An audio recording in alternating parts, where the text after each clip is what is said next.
Welcome back, Hello. everyone. Hello. Thank you for joining us on another episode of Gives and Takes. Thanks so much. We have missed you guys. It's only been a week, but I know. I feel like it's been longer. Yeah, we've definitely been missing you guys. We love to hear your interactions. We have a really fun episode today. Yeah. The entire thing is hear me out. And we don't have a cake, but if we did have a cake, it would be filled. Correct. To the brim. And maybe we'll do like a TikTok or something where we actually will make a cake. Yeah. Of like true hear me out characters. Right. Yeah. You know. Do you have any characters off the top of your head? Like, what's your first hear me out? The professor from the Powerpuff Girls. Oh my god, I need to look him up. Is he cute? The professor, he's the dad. He's daddy. Oh! And he essentially made the girls. Oh, yeah. With sugar and spice and everything nice. And a little bit of the toxic chemical X. Oh, yeah. That like, yes. With his pipe Mm-hmm. and his lab coat. Yes. And he was just so endearing and like doted on his daughters. And even though they weren't actually his daughters, and Cute. He's so hot. Do you have a character? Yeah. I have a few, but I feel like the first one is obviously Phantom of the Opera. Oh, the Phantom. But like, yes. the that's Phantom, a good one. Like, he could get it. Just kidding, James. I feel like that one's like, that is one's like kinda a hear common. me out. Yeah. But it's kind of like, wasn't it like Gerard Butler? Or Yeah, who? Yeah. it was Gerard Butler. Like, yeah, hell yeah. Yeah. Like, He was in one of those like gladiator movies or, yeah, like. exactly. Like, Yum. 300. Yeah, 300. Mhm. Yes. Yeah, Yum. just like the character itself too, like stalking a really young girl. Oh, yeah. Like from since she was Now a child. We're getting into taboo. Yeah. We're getting into. It's a little wrong, but Yeah. I don't know why. I mean, since I was a kid, and this is mostly like my little sister Anya's thing, but like she loves him so much. But like all of us, we loved him to the point where we would eat tortillas and like eat the eye out and then eat the like mouthpiece and then like lay the tortilla on our face and my just God. role play for a little bit. Yeah. I'm obsessed with He's that. great. Yeah, he he's great. is. Yeah. And God, the vocal just unbelievable. Yeah. Unbelievable. Mhm. Annie and I were obsessed with Phantom of the Opera too. Yeah. And what's her name? Emmy Rossum, Yeah. who then went on to Shameless. be Fiona in Shameless. Unreal. The range. The range. The range. Please, yes. One could argue that she was so traumatized from being stalked from an older man. Yeah.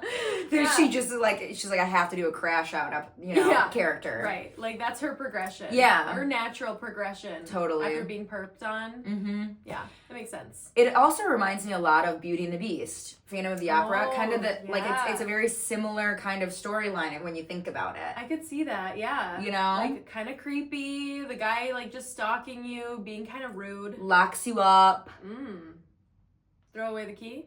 Oops. Hope nobody finds it. Yeah, oh no. That's a good one. Mm-hmm. Yeah. We'll have to think of some more and put it into a cake. Yes. Let us know. We'll put a little poll on the on our Spotify. Yeah. For what your Who's your hear me out? we want to know. Yeah. The crazier the better. Who do you think we could call right now to tell us who their hear me out is? Probably my sister. Like she's probably got some crazy ones. She probably has really good ones. Yeah. She definitely does. Mm-hmm. She's such like a movies and TV show person. Yeah. The only issue would be getting a hold of her. Yeah. It is past your bedtime? yeah, it's getting to be pert near. But right. Annie, we need to hear from you. we need to know. We must know. Yeah. And we'll let everybody else know what Annie tells us. Perfect. Any business? Anything we need to attend to? Business. Rise Coffee is hey! delicious. Yes. Just got my first bag. Yes. I'm so excited for you to try it. It's so good, and Gives and Takes 15 is our discount code. And I was just thinking like how like fulfilling yet hard it is to make a podcast. And there are two things you guys can do to like help us, which is like follow, like, subscribe, obviously. That's kind of like one. And then the other would be like to try the Rise Coffee or try any of our new things that we're putting out there for discount codes. It just supports us. And then it's a really good like two-way street thing. Absolutely. Relationship.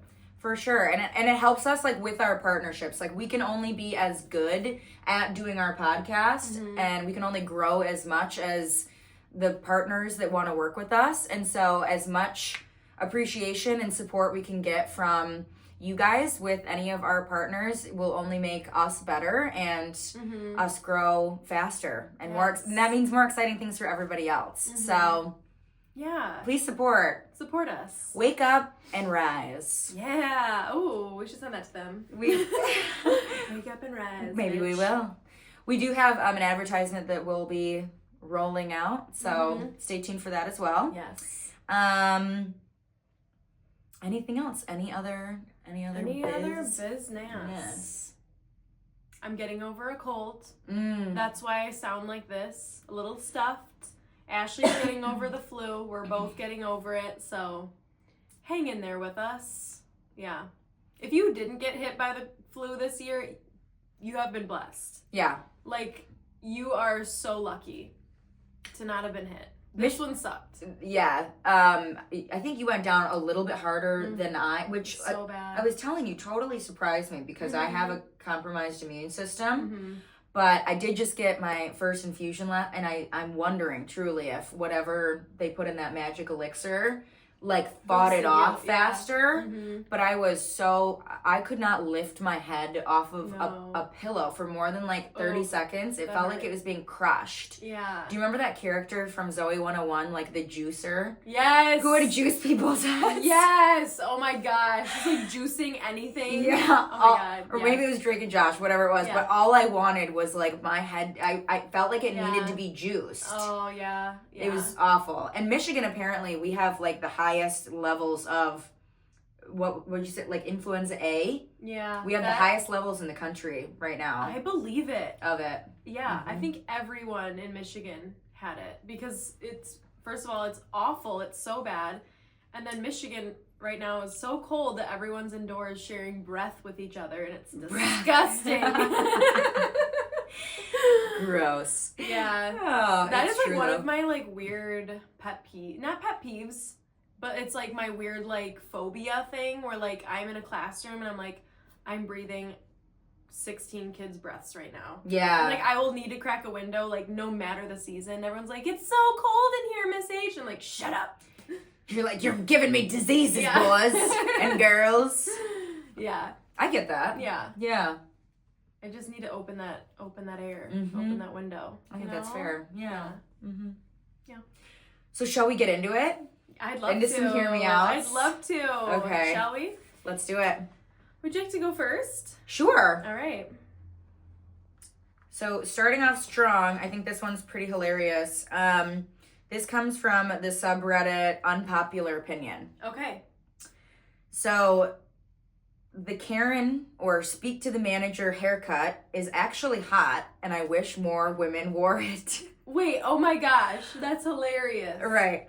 I like the way this hairstyle looks. This woman will be confident and direct.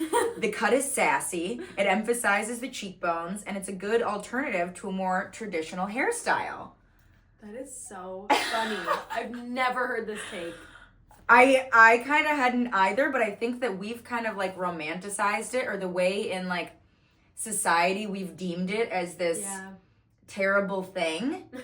It's actually kind of funny to think about because I remember being in probably 3rd grade and I actually had the Karen haircut, No okay? way. Yes. Oh yeah. I had a full bob, like A-frame full bob. It was short in the back. I can and picture it was it. long in the front, and I had the zigzag part. Oh girl. You were serving. I was serving total twat. Like I wasn't quite cunt yet, but I was, because I'm in 3rd grade. But I was definitely a little twat. Yeah.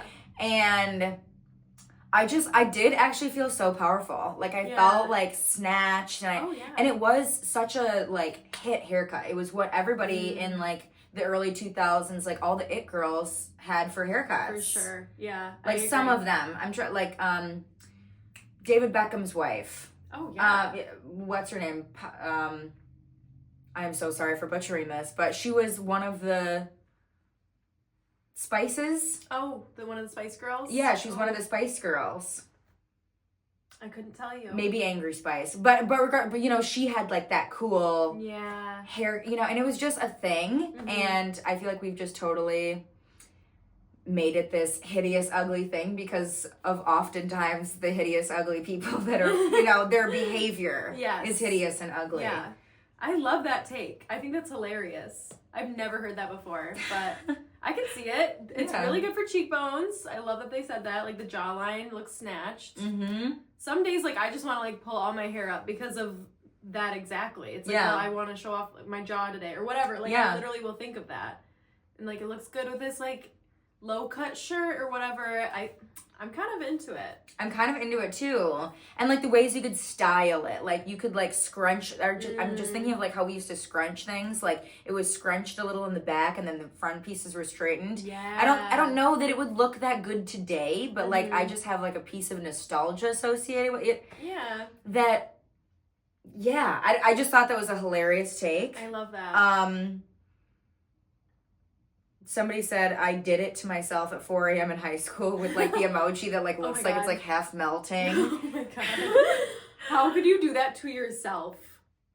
I can see bangs, like you can do bangs to yourself, but the back of the head. Back. Where it has to be layered and it has to like be layered right. Yeah. Or else it looks like you were like almost butchered in your sleeve. Yeah.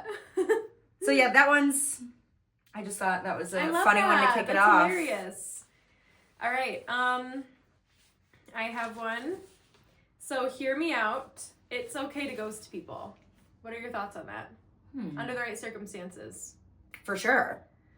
I think sure. I think under the right circumstances, first of all, no response is a response. Yeah. And so I think that there can be a lot of learnings associated with a ghosting. Right. Like if somebody just doesn't ever answer you ever again, maybe it's time to self-reflect. Yeah. Right? Mm-hmm. And maybe that person, maybe the relationship was severed on both ends. And now maybe, you know, the trash kind of took itself out and now you can say, well, they're not going to respond to me.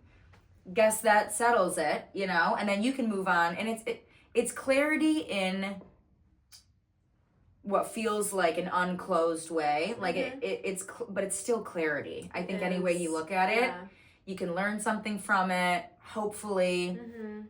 Silence is the loudest answer sometimes, isn't it? Yeah. And even on the other end, if you are the ghoster and you're like a habitual ghoster, you're eventually going to have relationships in your life that if you try to do that to somebody and it like shouldn't have happened, you're going to get called out on it. And then you'll probably learn like, oh, whoa, like I do that, you know? Yeah. So, but I'm for ghosting. Yeah. I think sometimes you don't owe everybody this grandiose explanation about something. And if it's serious enough for you not to want to answer, then I'm for it. How about you? I'm pro ghosting for the right situations. Like if it's like toxic or that person basically would not listen to reason or to word. Like I've had to ghost people before solely because I tried not to. Like I tried to explain and they're like, I still don't get it. I don't know what you're talking, like, you know, why are you breaking up with me? To the point where I'm like, okay, then it's just gotta be a block. It's gotta be a block from me. Yeah. Like, they're not getting it. Yeah, right. Yeah. You're not getting what I'm putting down. And then they tried to Venmo me. Oh my god. Did I tell you that? Oh yeah. Yeah. Like 20 cents. Yes. And called you like a slut or something. Yeah. That's so good. Yeah. Yeah, it's just solid. It's good when you comedy. When you think that you blocked them on everything, but then you forget the Venmo. Yeah. I've had emails pop up. Like I've done full blocking and then I've gotten like when I was in college, everybody has similar emails. Yes. I've gotten literally emails to my like school email address. I hope this finds you well. Bitch. Yeah. Where are you? Right.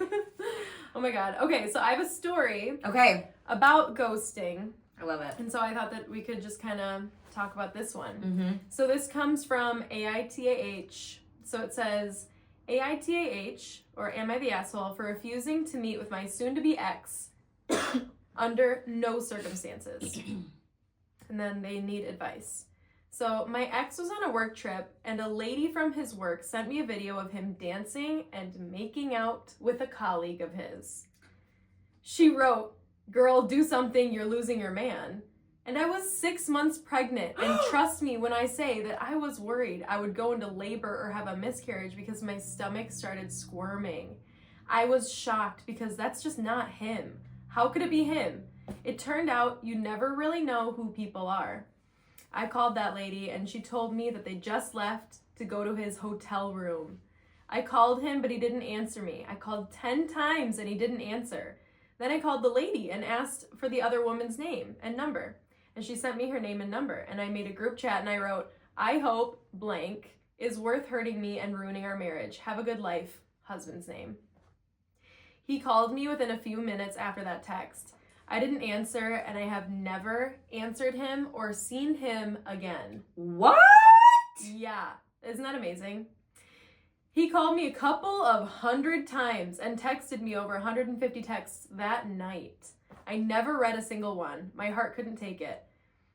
I just called my mom in the middle of the night because I was worried about my health, because the floor literally was spinning under my feet. Mm-hmm. Do cheaters realize the amount of pain and trauma they cause someone they claim to love?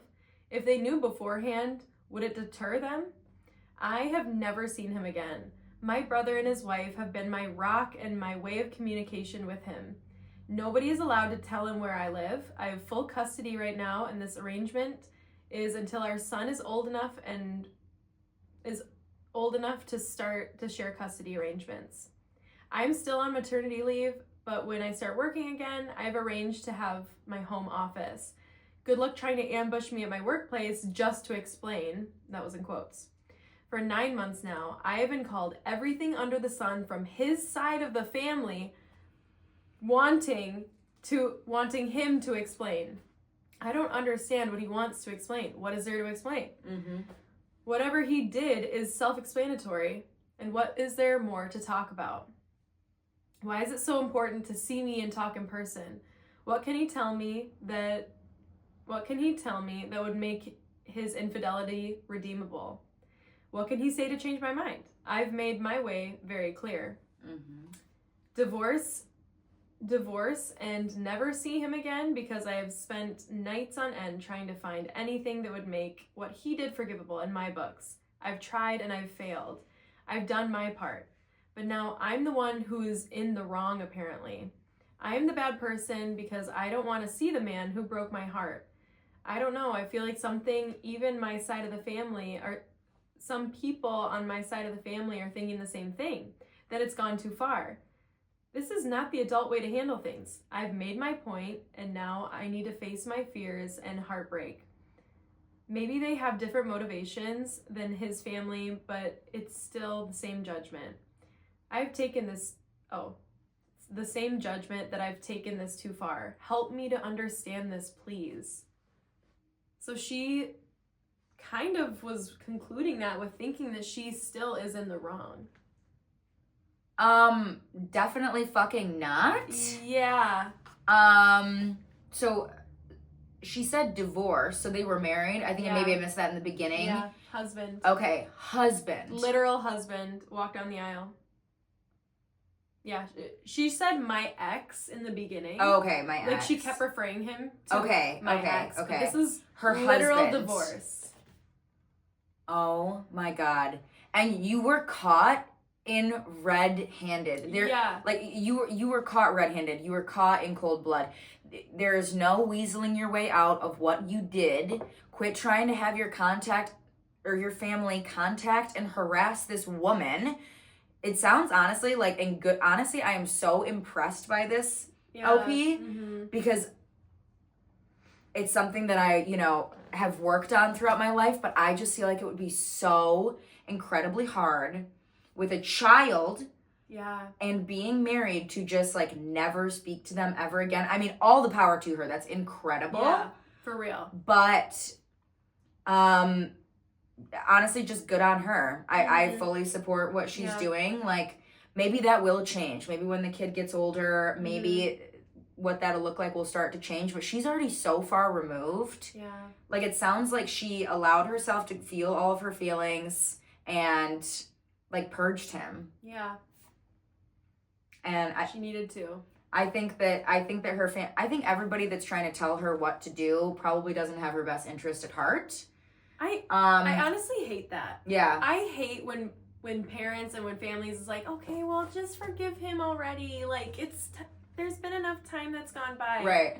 Bitch, you obviously don't know the gravity of the situation. Yeah. Like, maybe you did that in your past, but I'm not putting up with that shit. You know what I mean? That's fucked up. And just because, like, exactly. Just because, like, our parents and things like that lived in a day and age that, like, you don't divorce. It's like, no, actually what we don't do anymore is we don't tolerate immature fucking men going out and or women going out and cheating on their significant other, their husband or wife, and getting caught in 4K, and then trying to act like we're gonna just keep things moving. We're gonna go to couples counseling.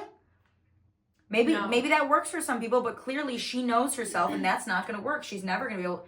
The fourth wall has broken. Yeah. Like, for her, there's no going back from that, and so I'm proud of her. I'm so proud of her. And that's horrible, though. I have kind of a very heartbreaking OP comment. So someone commented, "Not the asshole. Wow, I admire your strength and your backbone," with like the clapping hands emoji. Yeah. You're officially my new idol. And she replied to that, "I don't know about strength. My mom said something that stuck with me. Hiding is a coward's way, and I should stop hiding." So her own mom is calling her a coward. Yeah. While other people who are more level-headed Yeah. are like, no, this is literally the best that you could do. Yeah. Like ghosting him is the best. Yeah. You don't need to talk to him. You have nothing to say. Yeah. Isn't that insane? Yeah. That the mom is saying stop hiding. Yeah. Maybe there is something to that, right? And kind of what I was saying about maybe like when she's ready, but if she wants, right? I mean, the thing is they do have the child. Yeah. And so that just makes it a little bit more dicey. Maybe there will need to be future conversations. But in terms of like conversations right now when it's still in the thick of it and it's still so fresh, what the fuck needs to be said? Exactly. You did what you did, and I don't want to talk to you. Respect that. But the problem is he never respected anything about that relationship. So it doesn't surprise me that he's enlisting all these people to come after her and troll her. Yeah. That's crazy. There's just so many comments. The OP was extremely active on the comments. There were people just saying like, when your child is old enough to start 50-50 custody, basically just saying the only communication that you should have with this person should be through a app, like a parent app. Yeah. And so this OP is saying like, thank you. Are there names for that? And then they're recommending apps like Our Family Wizard, Talking Parents, App Close, and Cozy, COZI. Just like lots of different opportunities out there. I had never heard of that. I think that's really cool. Yeah, I've heard of it. I have some family members that have children with people that chose to do some really stupid, scary, dangerous, what you name it, things, and having personal access to each other. That's a level of like comfort. That's a level of closeness that those people do not deserve anymore. Right. They don't deserve to be close or have your phone number or know anything about you if you don't want them to. Right. That's crazy. I know. It's so sad. And just the OP also replied to some other commenter, just like the commenter was saying like, you're not the asshole, you're so brave, you're so amazing, like da-da-da. The OP replied to this comment because they had asked if the family knew what he had done, and she replied, "They know everything since my mom sent the videos to everyone. The lady from work kept recording them until they snuck into the elevators to his room." So it's like, okay, what more do you need? Right. I'm sorry, what more do you need?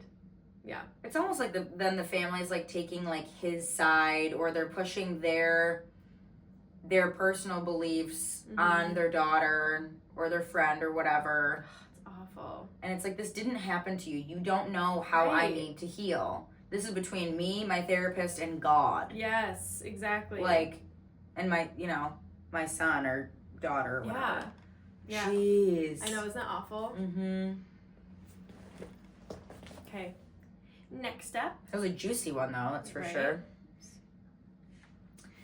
All right. Here's an interesting one. Okay. Also from the subreddit of Unpopular Opinion. Okay. So hear me out. Ice cream should be eaten with a fork. Ah! Ouch! Ah! Every time I have a tub of ice cream and I need to grab a utensil, I will always choose a fork instead of a spoon.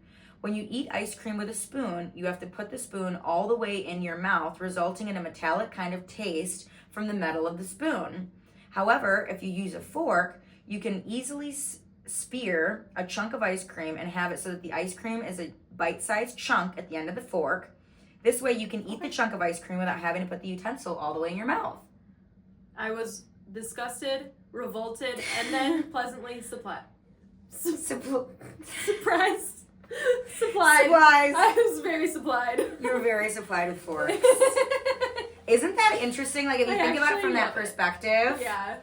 That's but hilarious. To me, I think I'm slightly maybe on the spectrum or something, because the look of the tub of ice cream from like the striations from the fork after, like, they make me cringe up. Oh, that'd be bad. I like looking at like a smooth tub, and I also like what the bite looks like rather than feel. So maybe me and the OP have different flavors, if you will, of autism, because it sounds like they have it as well. Yeah, they have blue moon autism. Yeah. You have a different chocolate chip. Yeah. Yeah. That's amazing. Isn't that interesting? Oh my gosh, that is hilarious. Are you ready for the next one? Yes. Which one should I go to?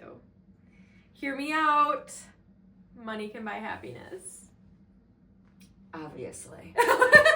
Obviously. Enough said. I'm sorry. Plenty of poor people are sad, and most people that are rich, I mean, sure, everybody's like, oh, everything probably looks good from the outside. Like, yeah, when they're going on like a bunch of vacations, like it's up to you as the individual to seek and find happiness in any way that you can. Mm-hmm. But you are not going to sit there and tell me that somebody without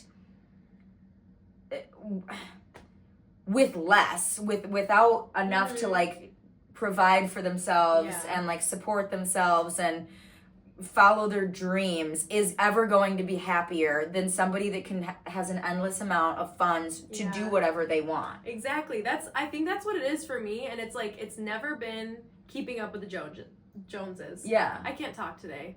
Okay. Keeping up with the Joneses. It's never been about that. Yeah. It's always been about the freedom of opportunities that comes with having money. Yeah. You don't have to work a full work week. Okay, oh my gosh, you are blessed. Yeah. You have 8 hours plus every single day to fuck around and find out. Yeah. Literally follow your dreams, your passions. Oh my gosh, cool, amazing. Like, yeah, like when I'm thinking about like money and like buying that thing, it doesn't mean the mansion on the beach. It absolutely may. It can. Yeah, it can. It can, but I'm definitely talking about like this freedom. Yeah. Freedom of, oh, hey, I'm really in the mood for Thai food. I'm going to go to Thailand for 3 months. Yeah. Yeah. Yeah. It's freedom. Like money, at least in the United States where we live, and I think honestly in the world, I'll make a blanketed statement. Money is freedom. Mm-hmm. Like money will get you, it'll open so many more doors for you, and then it's up to you to decide how to like fulfill yourself and make yourself happy. Yeah. I'm sorry, but if you are uber wealthy, and I'm not talking about like actual mental health, like if you actually have depression or things like that, because that's very real. But if you do not have some of those things and you still are kind of like an asshole and you just seem disgruntled and you clearly have like a lot of issues and you're unwilling to figure it out, that is 100% on you, because you have all of the means right to be able to be a good person and be happy and have as many opportunities for yourself as possible. Yeah. So 100% money can buy yeah, happiness. right. Yeah. Done. Yeah. Easy. You want to go? Yes. All of mine are like pretty silly ones. I love it though. Pugs are ugly. Oh my gosh. I've never thought about that, but like I think that they are They kind of like so ugly that they're cute. I mean, I think that they are kind of cute just because they're small and, you know, but their noses are really weird. They're really like wide and kind of freak me out. Their eyes just always look like they're like bulging, like there's something like buggy about them. Yeah. They also, when they breathe, like they have breathing problems and stuff. And none of this is pugs' faults, by the way. This is because of human beings that bred them with other things. So thanks a lot, people. But I just thought that one was hilarious because it's like, funny. That's kind of it's a weird out there hot take, but they are kind of fugly. Yeah, I kind of agree with that. They waddle, they can't do a lot of the things that normal dogs can do either. But yeah, maybe they're so ugly that they're cute. Because I do kind of find them a little bit cute. Yeah. But just a little bit. I think that it's like the so ugly that they're cute kind of thing that like is really endearing for a lot of people. Yeah. Because it's just like, oh my gosh, like look at that little gremlin. Yeah. Like you can't not love that little thing. It Yeah. can't even breathe on its own. Like it needs a literal like breathing tube. Or Yeah. Not that far, but yeah, I love all animals. Like this is coming from big animal lovers. Yeah. But I totally agree. Yeah. They're kind of just a little bit ugly. I know.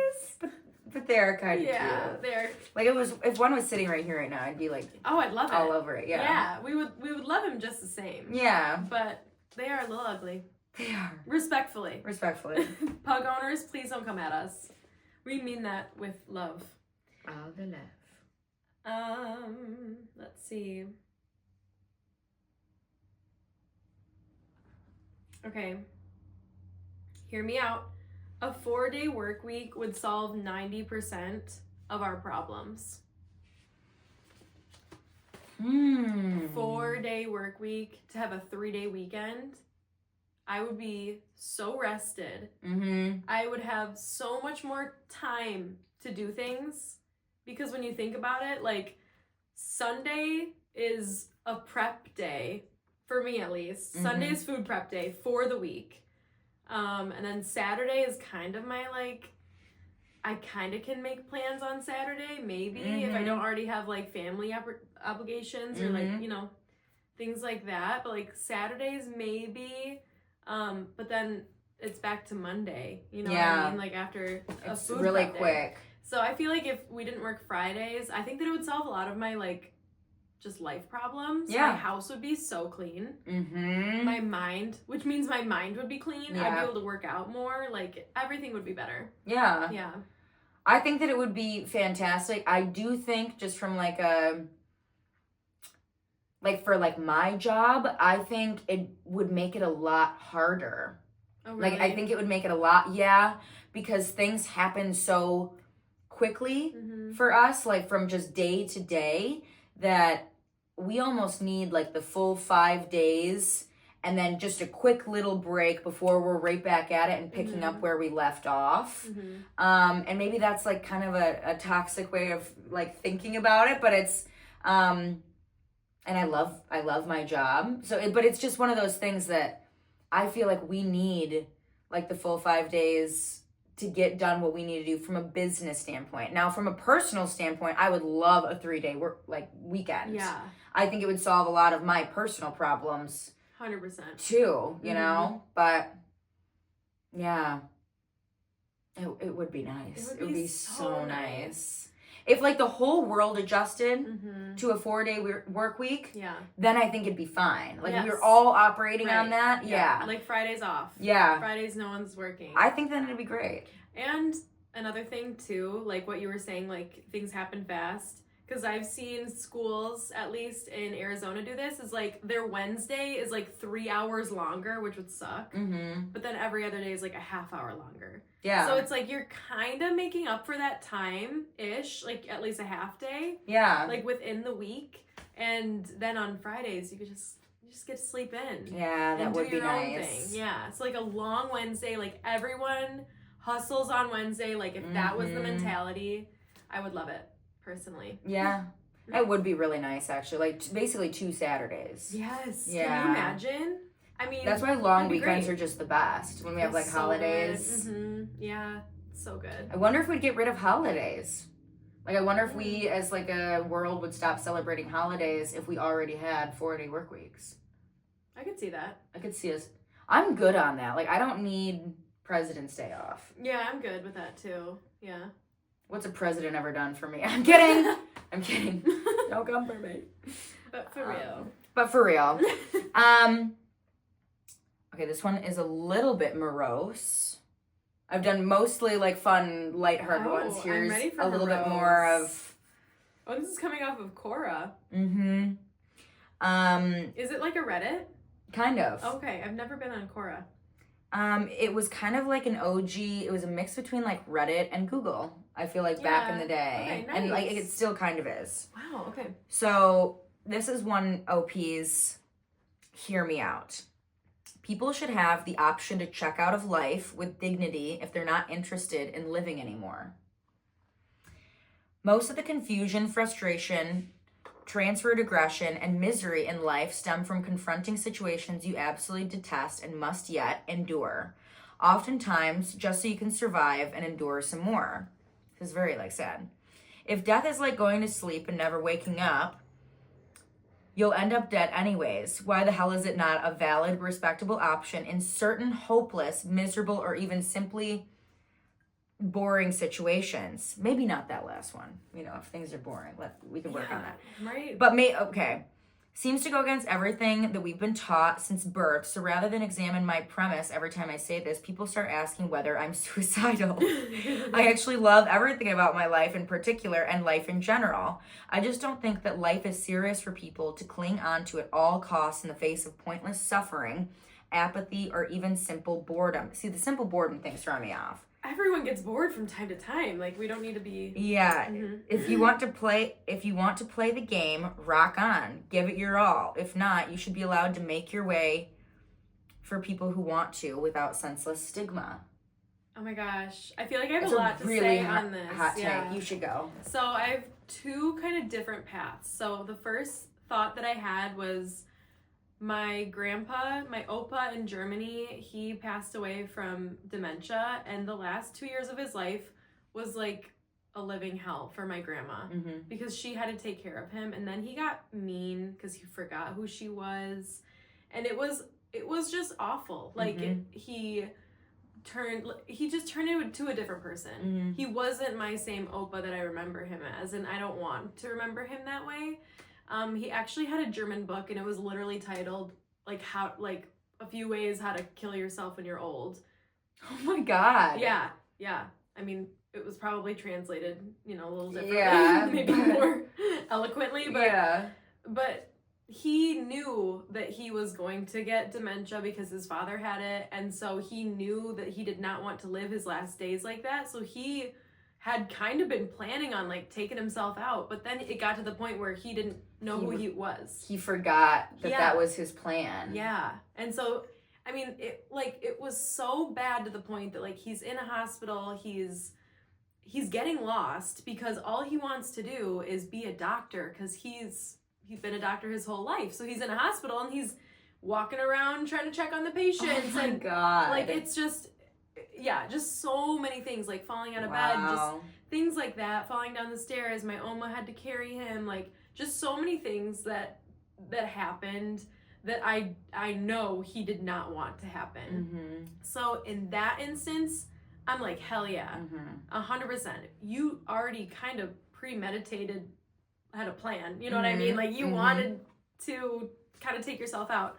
But such a sad, oh my gosh, so sad. Yeah. But it's what he wanted, and I know that he didn't want to put my Oma through pain. So first of all, that's just like my first instinct. And then my second thing, like I am a very spiritual person. I've read a book about, oh God, what is it called? It's a book about hypnosis, and the man, this doctor hypnotizes people into like talking about their past lives and stuff. So after reading that book, I do believe that we have many lives, and you might not agree with that, which is totally valid and okay, but just for the time being, have an open mind.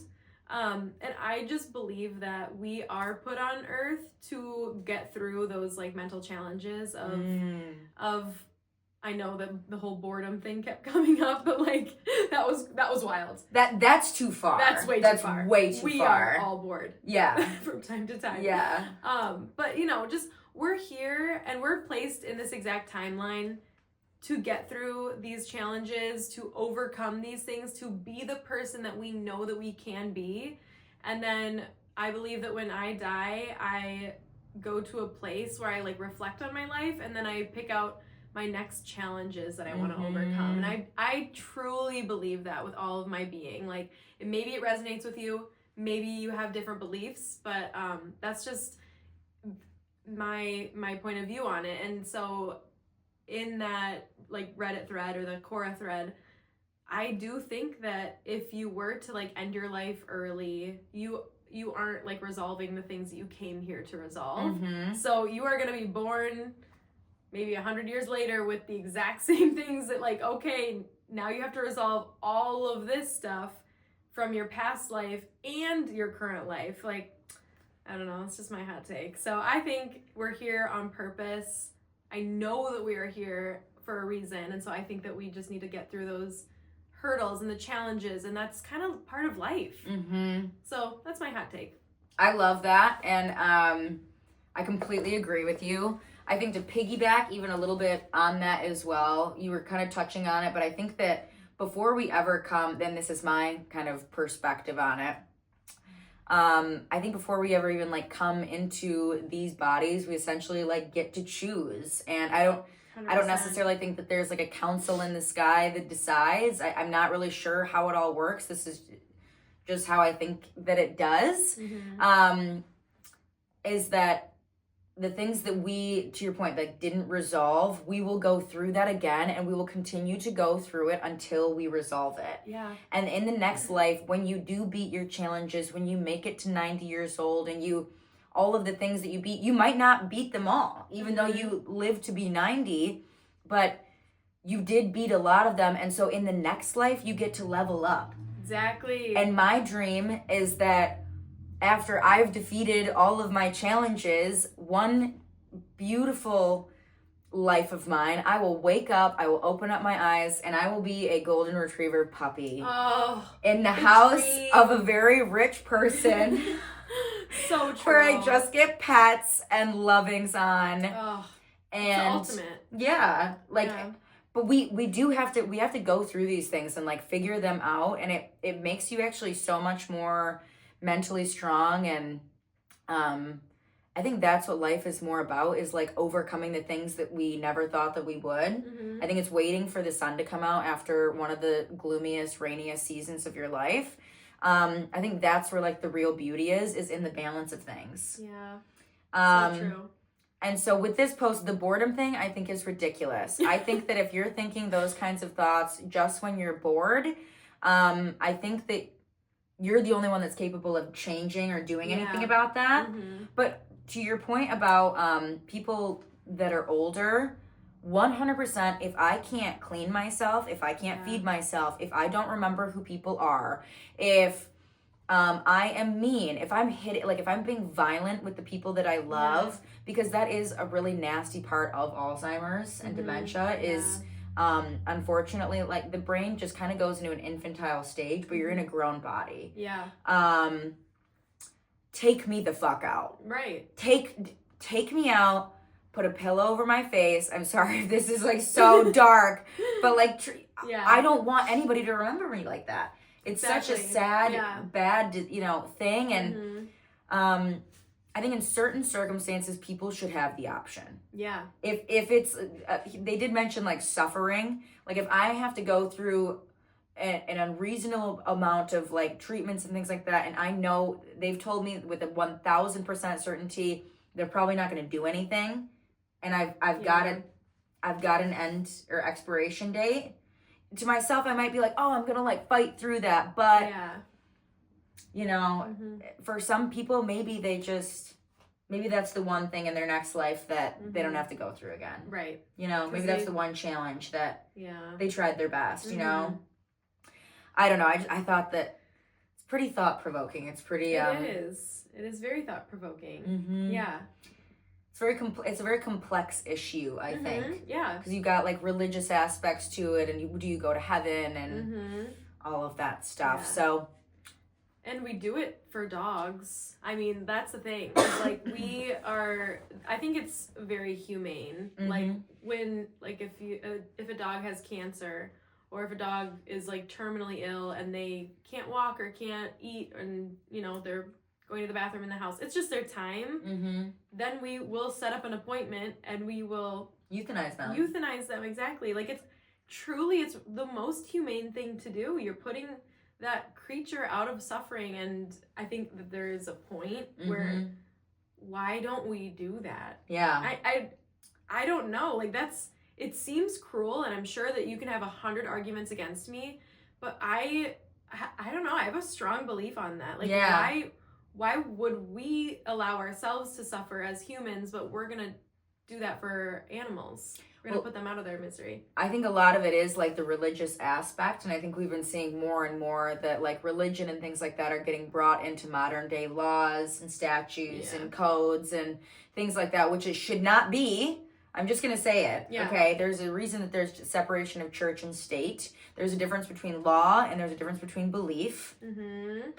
I'll get off my soapbox, but I think that that's a big part of it, and I think that they would have to find an entity or a governing body, a branch of the government to essentially create laws around that and regulate that, and I don't think that, especially the way our country is today, I don't think anybody is like ready for that, but I agree with you that I think that it's the most humane thing to do. It is. What, you're just going to cripple your family in debt so you can get these treatments that won't work? Right. And the whole time you're going to be in agonizing pain? And you don't know who I am? Right. Yeah. Okay. Sure. Now I'm starting to believe that it is set up that way. Right. Like that's planned. That's purposeful. Like it to make more money. Yeah. Hot take. Go to the last drop. Hear me out.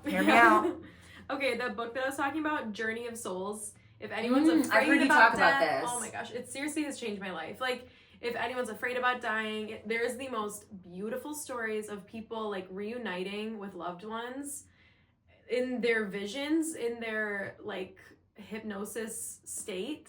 And the crazy thing about this book is that he didn't just do this to like 25 people. He's been doing this for like 30 years, and he's seen thousands of people, and they all describe the same thing.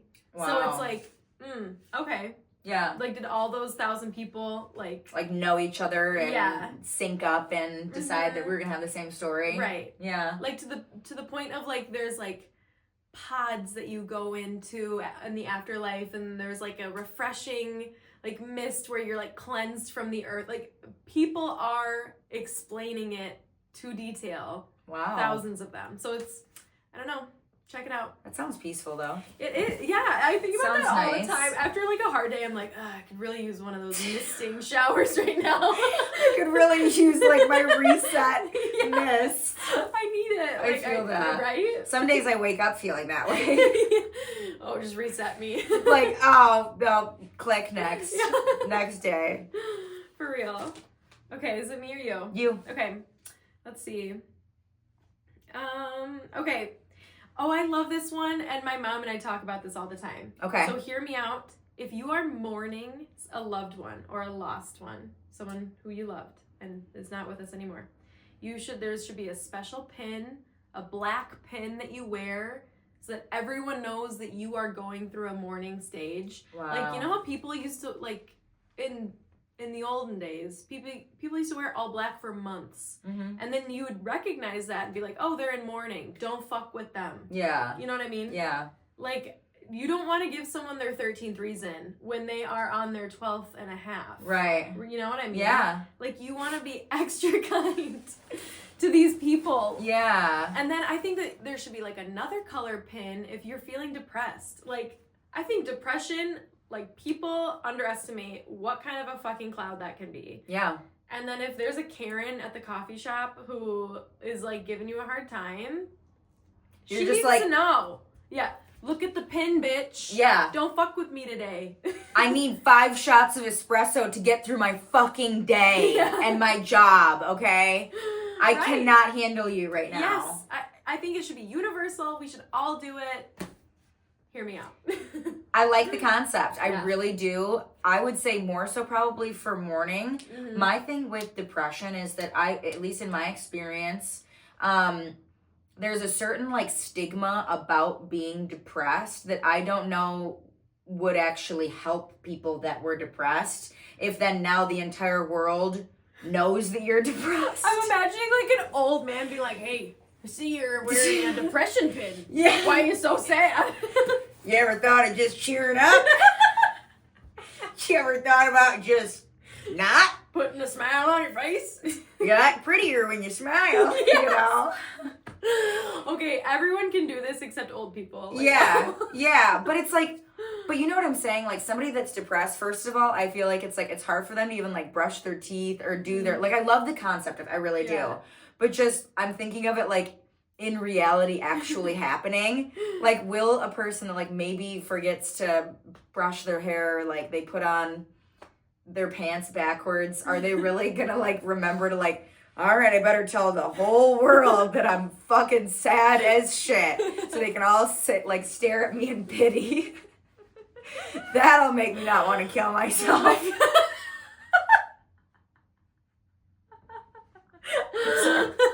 I'm sorry, that was a little too far. Sorry, that was a little drastic. But I love the morning one. Yeah. Why don't we just bring back just like wearing Black. goths. Yeah, because then it's like, are you emo? Are you, Right. Are you in mourning? Somebody just, are you both? If you just only ever wear all black, they're like, you must like My Chemical Romance. And you're like, romance is dead. Like, actually, I just lost my mother. Oh my god. Yeah. Yeah. Mm-hmm. The pin. I like the pin idea. Black pin. Would we wear one for anxiety? Yes, and then anxious people can just like kind of anxiously wave at each other. Right. In the elevators when they pass each other, like, hey, I'm anxious too. Yeah. Yeah. It's like everything, but then I find that like if you're anxious and another person is also anxious, it's actually like I have anxiety. I feel like those are the absolute best people to have some kind of episode with, because one of you or both of you will kind of take turns like calming each other down, and by you saying it to the other person, you're calming yourself down, but you're calming them down, and then the other person does it to. Ooh, yeah. I feel like anxious people are also very like not all, but I feel like a lot of times they're very empathetic, which is a lot of times what causes anxiety. Yeah. And so it's like everything's gonna be like okay, and just by you saying that, you know. Yeah. So it actually could be great if you had pins. You could Yeah. all be like, all right, and now I'm gonna lock all of us into this room, and we're all just gonna fucking freak out together. Yeah. Until we all self-soothe and like give ourselves therapy. I love that. Mm-hmm. There might be like a color of a pin for every emotion then. Mm-hmm. Is anyone else feeling manic today? All emotions matter. Yeah. There's like Oh my God. there's like factions. Sparkly. Yeah. Oh my God. Yeah. I love that though. Right? That's a cool the idea. Pin idea. I feel like it works. Do you have another one? I don't. You're all out? I'm all out. You're freshly squeezed? Fresh out. Okay. I think I have a couple more, like, just quick ones. What do you guys think? Hear me out. Books are better than movies.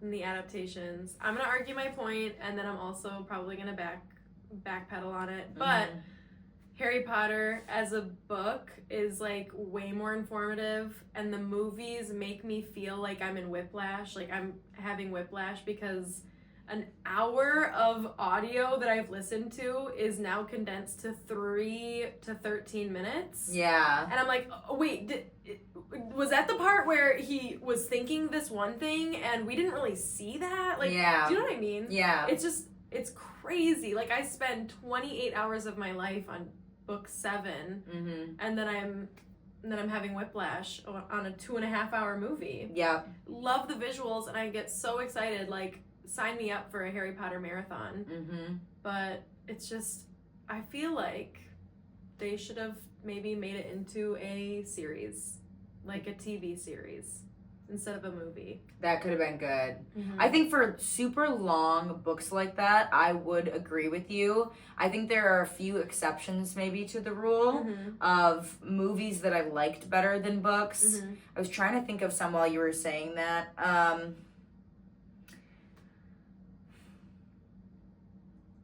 Honestly, really hot take, but like The Help. Have you ever read The Help? I've never read it or seen it. Oh, like, okay, I'm gonna tell you right now, I think watch it first. Okay. It has Emma Stone. It has, oh my god, I always forget her name. Should I make me look it up? She was the professor on, she's literally one of the most accomplished, incredible actresses of our time. How am I forgetting this? Viola Davis, duh. Oh, yes. God. Oh my gosh. Queen. So she's such a queen.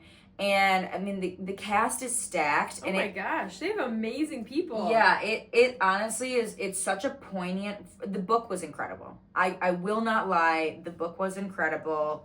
I think there's something about the emotion of watching it. It's true. The emotion of watching something that is so important of a topic and is so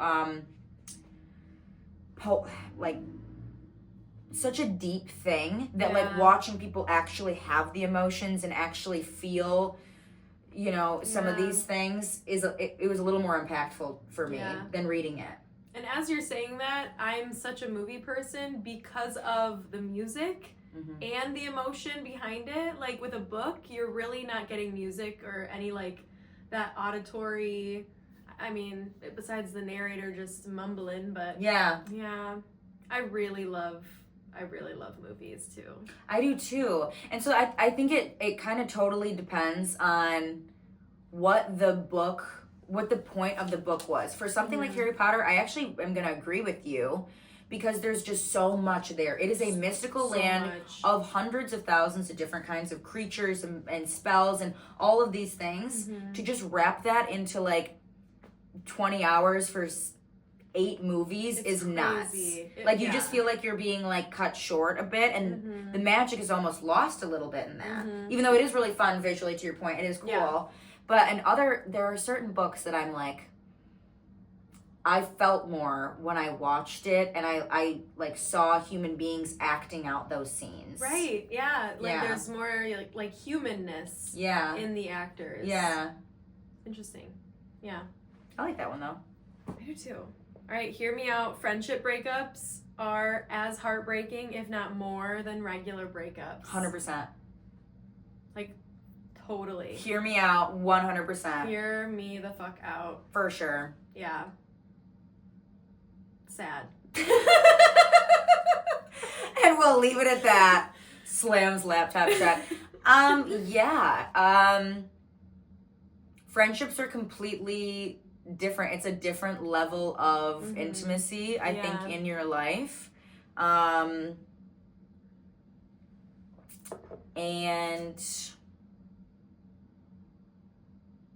yeah, it's hard. It feels almost more personal. Yeah. Doesn't it? Yeah. It does. Why. Because I think in a lot of ways, I think our culture, society, what we've been taught, regurgitated, however you want to say it, a lot of us have grown up with the notion that we have to like win over a partner, that we have to somehow like get people to like us, or we have to act and behave in a certain way in order to get a husband or get a wife or do, you know, all these things. and so we have our guard up, I think, in a lot of different ways, and we don't fully go into those relationships, like, not necessarily, some people do, but not necessarily going in day one, like, hey, this is 100% who I am. Like, typically you ease more into that. Right.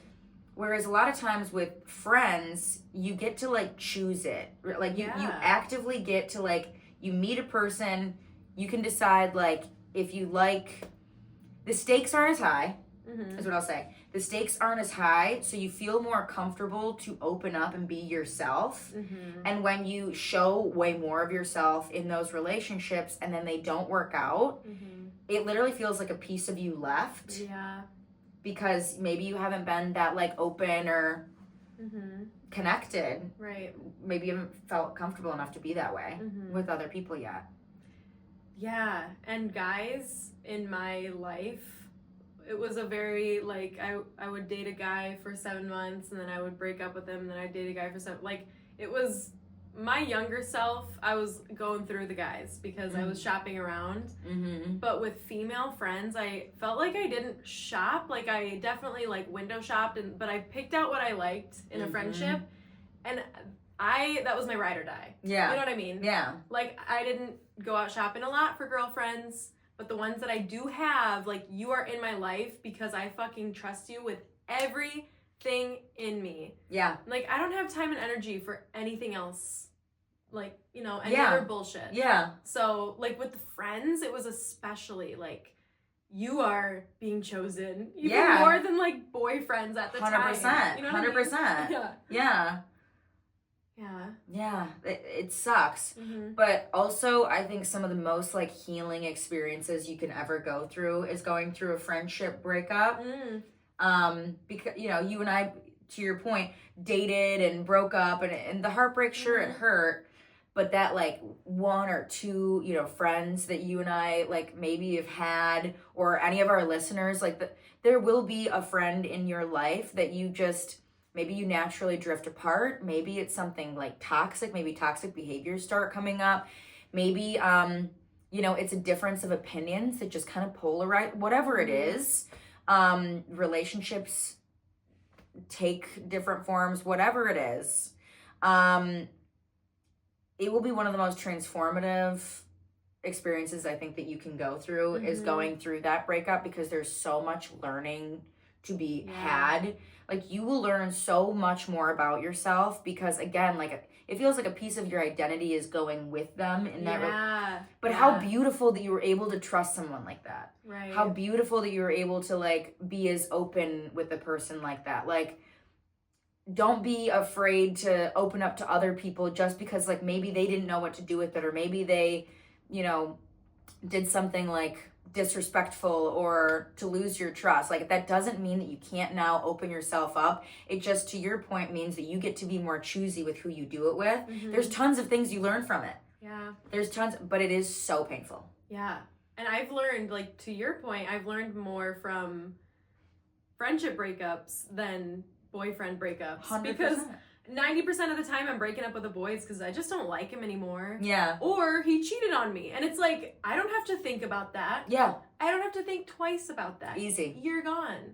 But with friends, it's like they crossed a boundary and now I have to reanalyze where my boundaries are. Or they, like, did a personal dig to you, or they, you know, it gets so much deeper.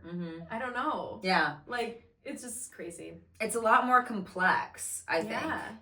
Yeah, it is. Yeah. Just saying. Just saying. Hear us out. But you'll make it through it. You will. If you ever have to have a friend breakup. If it's any relationship, and I will always say this, if it is a relationship worth fighting for, and it is not toxic. Yep. Let me make that very clear. And it is not toxic. You need to be able to discern what is toxic and what is not. But if it is a otherwise healthy relationship and you're experiencing some turbulence in a friendship and you feel like maybe it's going to end, speak up. Yeah. Because, like in any relationship, if you feel like the end is near, what the hell do you have to lose by being honest about like what your feelings are? If you already feel like the writing is written on the wall, speak up. Maybe they had no idea. Yeah. And I feel like that's a big reason that friendships fall out, is because there's a miscommunication that happens along the way.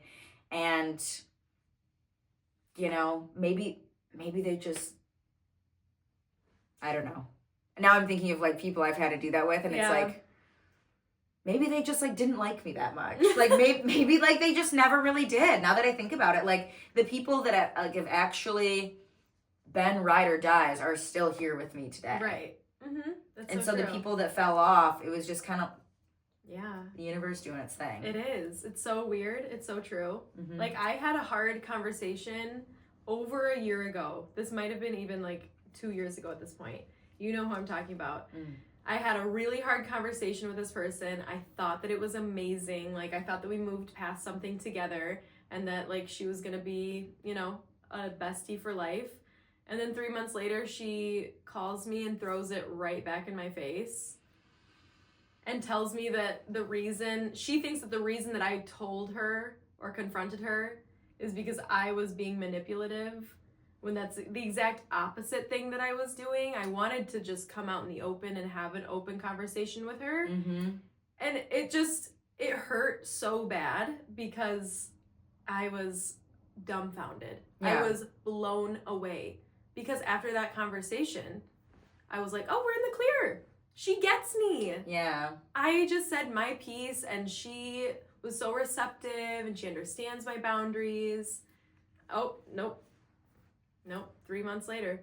The universe has a way of adjusting itself. Yeah. Yeah. Like that person obviously was not meant for me. Yeah. So, you know who you are. We're coming for you. Just kidding. And that's that. Well, that was awesome. Do you have any more? I do have one last thing. Just Okay. a really sweet little thing. Cute. I love a sweet little thing. This is just a sweet little thing. All right, hear me out. Many of our adult traits began as childhood survival strategies. Perfectionism, people-pleasing, overworking, avoiding conflict, a need for control, hyper-independence, emotional unavailability, difficulty setting boundaries, over-apologizing, and constant busyness. Let's be mindful when we see these traits in other people. Not everyone has had an idyllic childhood. I feel like that's a really good hear me out, because every single person can relate to that. Relate to at least one thing on that list. Because a lot of us are children running around in adult bodies because we never did the work. Mm-hmm. And that's what we're here to do. We're here to talk about it. We're here to do the work. We're here to do the work. Yeah. That was beautiful, and I 100% agree with it. Mm-hmm. Like, down to its bones. Yeah. I think that was exactly something along those lines of the first thing I ever said to somebody when I went to therapy. Was basically, here's my grocery list of things I think that are wrong with me, and I'm pretty sure I did all of these things since I've been doing these since childhood. Yeah. And they used to serve me, Mm-hmm. and they used to be like survival instincts or coping mechanisms. And now that I'm no longer in that survival mindset, they don't serve me anymore. They don't have the same value to me anymore. No. But now it's like part of it. It becomes kind of who you are. A lot of your identity can be built on it. Mm-hmm. And so you got to do the work. But I love that. That was really beautiful. Just a good reminder, because sometimes we're like, either blaming ourselves or looking at other people and being like, oh my gosh, like, why are they like this? Well, it's because they got hurt as a child. Mm-hmm. Like, I think that's just a good reminder. Everyone has been hurt as a child. Yeah. In one way or another. Yeah. Even like our parents, like sometimes I will just like look at like my mom or like, like older family members of mine. And I'm like, oh my God, this is her first time experiencing life too. Yeah. And she was just a girl that like grew up and, had things happy and, maybe all of the reasons that like your parents or again, family members or teachers or whatever, maybe some of the reasons they act the way they do is because of that. Maybe they had some things happen to them when they were children. They just never really figured it out. Yeah. We're all just like hurt little children inside. So that's my last hear me out. It's just a good reminder. It is good. It is good. So next time someone cuts you off or pisses you off or you want to punch them in the face, just remember, they're hurt on the inside. They're a hurt little kid, unless they're actually just a piece of shit. Then we'll beat them up for you. Then it's okay. Like, if you know them and you know that this is like a recurring thing and they're not doing anything to fix it and they're just a total douchebag. Curb stomp. Ghost. That's when the ghosting comes in. Oh, that's what I meant. Ghosting. After you curb stomp. Yes, first stop. Real quick, we want to finish our episode before we let you all go with a small win. Some small wins. Yes. What's your small win? I kind of forget. Yes, you totally had one too. My small win is that I have decided for myself that, you know, making excuses only gets you so far, and that I made a realization that I had been, and this is just like a little reminder to all of you as well. I realized that I had been comparing myself to people that I would never even take advice from. And my piece of advice to all of you is to stop doing that. Is to stop comparing yourself to people that you would never ask for advice from. And I love that. I thought about that, and it has completely shifted my entire mindset. And I'm ready to kick ass in 2025. And I got my ring back. As a small win. Show that ring off. Oh my gosh, so stunning. She's so It already pretty. looks like you. You know. Thank you. Like it's just melded into your hand already. I'm so obsessed with it. Oh, I love her. So beautiful. Thank you. So glowy. What's your small one? I thought of a small win, and you know what? We're starting really, really small. I've been watching Parks and Rec for the past 4 days because I've been on my deathbed with the flu. And I've never laughed harder. Like, Andy, that character, like, was breathing life into me with everything he said. Like, it would make me belly laugh, and, like, I felt my cells coming back to life. Yeah. I was like, oh, yes, this is life again. Yeah. Like, this is what it means to be alive. I love that. Oh is this your first time watching it? This is actually my second time. Okay. But I haven't seen it since I was in college. Oh, like, so I love that. A while. Like, so all these episodes feel pretty new. Like, I remember bits and pieces and, like, storyline. But, like, the episodes itself. Like, I didn't remember that there's an episode where April doesn't know that there's, like, a March 31st. And so she has, like, 94 appointments for Ron on that one day. Like, it's just, like, little things like that that are just, like, oh, this makes me feel so good. Yeah. It's a warm hug. Yeah, that's such a warm and fuzzy show in general. Feels so good. God, I love Amy Poehler. She's so good. I love her. I have the book that she wrote about that show. It's called Yes, Please. And I've never read it, but I'm planning on reading it after I finish Parks and Rec. Because my sisters have read it, and I guess it's a lot about, like, the behind the scenes and, you know, how they kept Chris Pratt on because he was only written for, like, the first few episodes, but they loved him so much. Mm-hmm. So there's, like, a lot of cool behind the scenes that I'm really excited about. So I'll let you know. Fun! I love that. Yeah. And I'm glad you're feeling a little better. I am. That's huge. I am, yeah. Yes. I think that's it. I think that's it. Well, we love you guys. We hope you like this episode. We'll be making some more content soon. Stay tuned for a potential event coming up. And, yeah, we'll catch you on the flip side. Bye. And we love you. Bye. We love you. Bye.